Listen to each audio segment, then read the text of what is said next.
Olá, bem-vindo você que nos acompanha.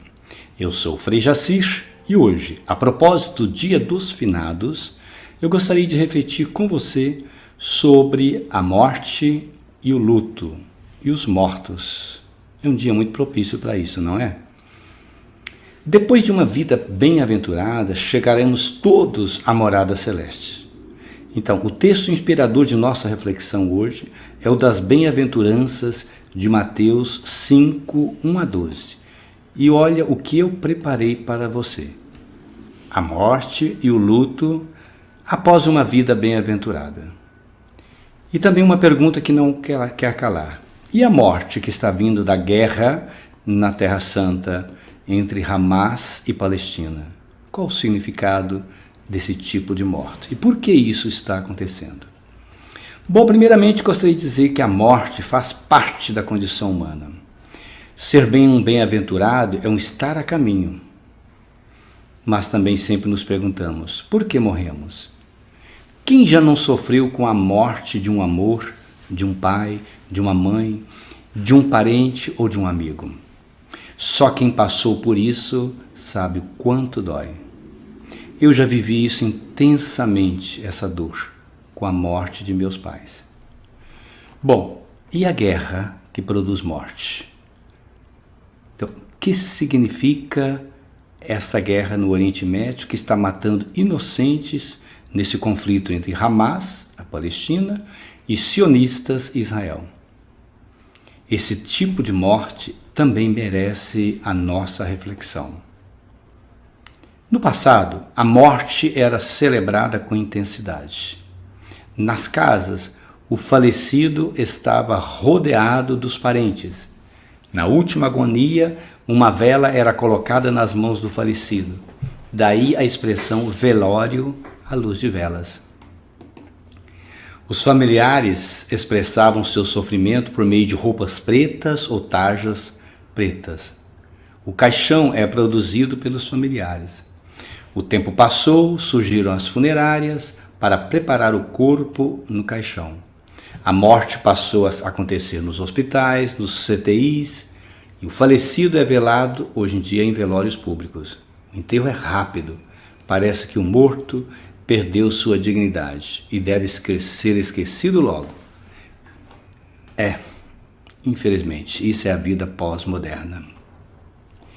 Bom, e as mortes no Oriente Médio? Isso vem de longa data. Longa data. Elas têm raízes bíblicas na vida de povos descendentes de Abraão, judeus, palestinos e árabes, como você pode ver na imagem. Esse conflito entre Israel e Palestina revela, por outro lado, uma herança de um pensamento bíblico de que se pode matar em nome do sagrado. Guerra é fruto da violência humana. A violência gera violência. Outros terroristas surgem, outros violentos matam. O Hamas e Israel estão agindo com violência. Em ambos os lados têm surgido grupos radicais religiosos, judaicos e muçulmanos. A atitude terrorista do Hamas é indefensável e inadmissível. O Hamas não representa o pensamento da grande maioria do povo palestino. O sionismo atual do governo de Israel é, por outro lado, uma doutrina racista de supremacia judaica que coloniza, tirando as terras dos palestinos, destinada à criação do Estado da Palestina. Lembre que hoje nós temos o Estado de Israel, mas não temos o Estado da Palestina. São territórios, 13 territórios dentro do Estado de Israel. O sionismo foi um movimento iniciado no final do século XIX por Theodor Herzl, com o objetivo de ter uma pátria para os judeus dispersos pelo mundo. A Palestina, ocupada por árabes, foi escolhida em 1897 no Congresso Sionista. Eles queriam até outros lugares, mas optaram por a Palestina. O nazismo cercou os judeus, recentemente, em campos de concentração e os matou. Uma barbárie, não é? O hoje Israel sionista repete a cena ao cercar os palestinos em Belém e na faixa de Gaza.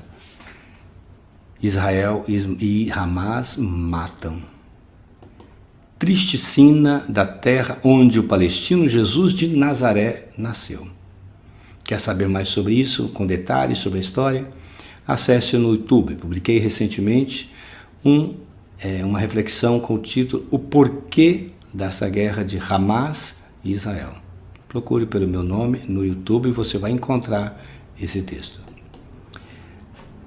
Bom, voltemos ao texto bíblico para continuar a nossa reflexão sobre a morte. Jesus nos ensinou a viver em paz, a ser um bem-aventurado e estar em marcha pela paz. Ele ensinou: em marcha os que têm sede e fome de justiça, porque serão saciados. Em marcha os que lutam pela paz. É como se dissesse: continuem lutando, mas sem a arma que mata, sem a guerra. Asherê em hebraico, que significa bem-aventurado, e mais do que isso, porque bem-aventurado é uma coisa estática, é em movimento, isto é, em marcha. Eu prefiro traduzir em marcha. Então, quem está em marcha é um bem-aventurado, pois está no caminho. O caminho é sempre uma marcha que não para nunca. O caminho se faz caminhando, dizem os poetas. A vida é sempre uma marcha. Ai de nós se não soubermos caminhar para o bem. Ai daqueles que perdem o bonde da história. Tudo passa rápido, não é mesmo? O que é hoje, amanhã não será. E é nessa perspectiva que que peço a você, vamos continuar a nossa reflexão sobre a morte natural e o luto e a vida pós-morte. Então, a morte faz parte de nossa condição, embora aqui em tempos modernos nós a ignoramos, como vimos anteriormente.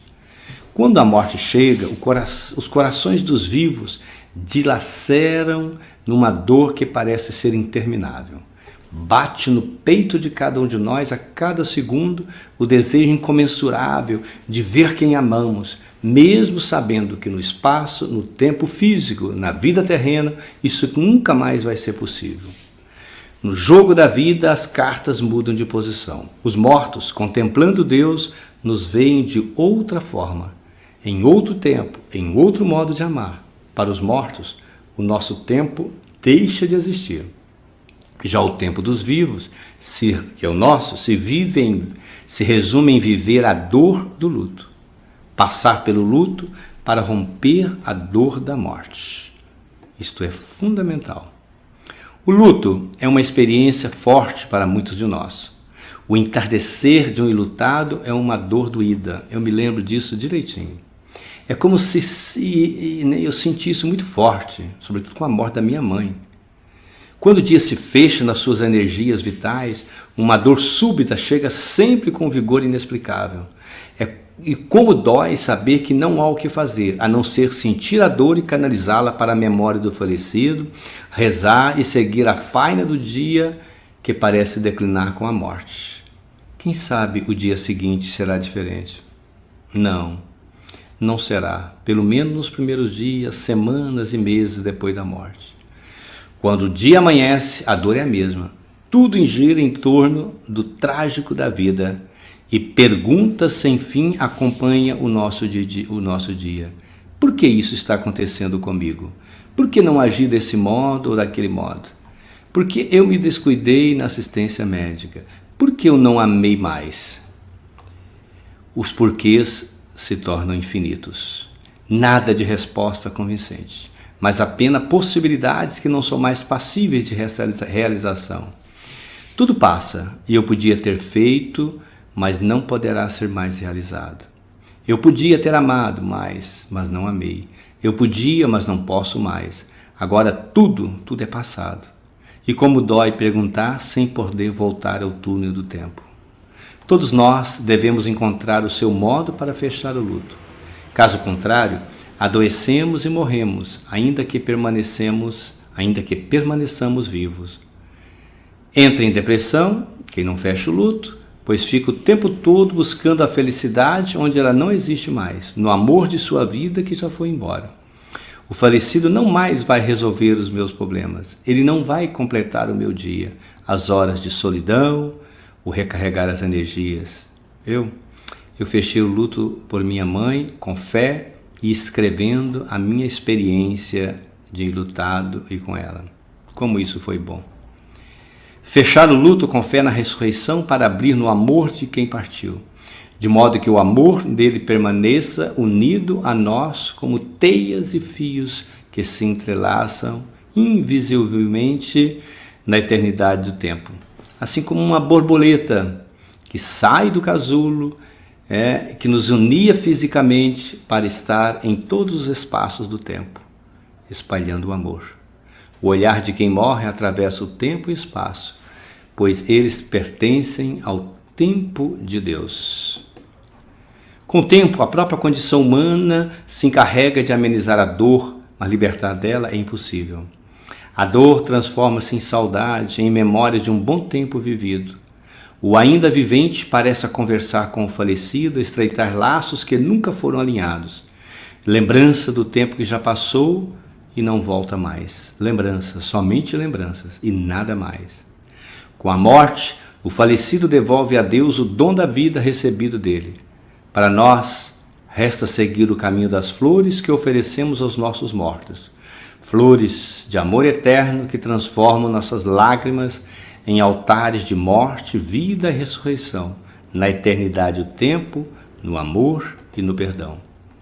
A vida é uma viagem de trem no túnel do tempo cronológico, do nosso tempo cronológico.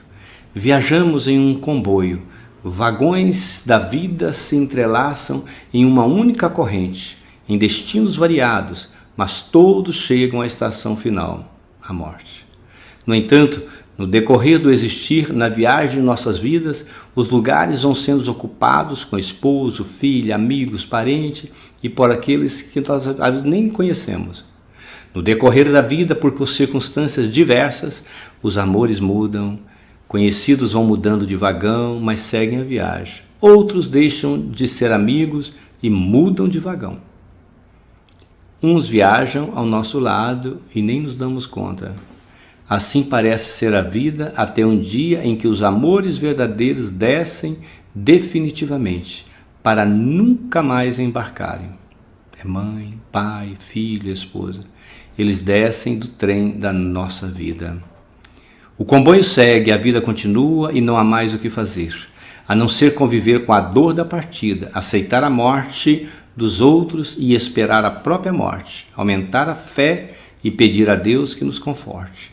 Seguir a viagem, apesar do sofrimento, com a mesma fé e a esperança de reencontrar nossos mortos na eternidade que não passa, no encontro definitivo com Deus, no amor sem sofrimento. A morte faz parte da finitude de nossa vida. A vida, eu entendo assim, é uma arte, um eterno rodízio do nascer e morrer. Uns vão e outros vêm, e a vida continua o seu curso. A morte, no entanto, é o princípio da sabedoria para quem entendeu o seu sentido. Entenda isso, e a dor da morte natural vai ser mais amena para você. Vai passar. Receba-a como irmã morte, como ensinou São Francisco de Assis. No entanto, na marcha da vida, nunca diga sim à morte que vem das guerras, e serás um bem-aventurado. Paz e bem, compartilhe esse vídeo com quem você ama ou quem está precisando entender o sentido da morte para continuar a vida. Paz e bem, fique com Deus e até uma próxima, se Deus assim o permitir.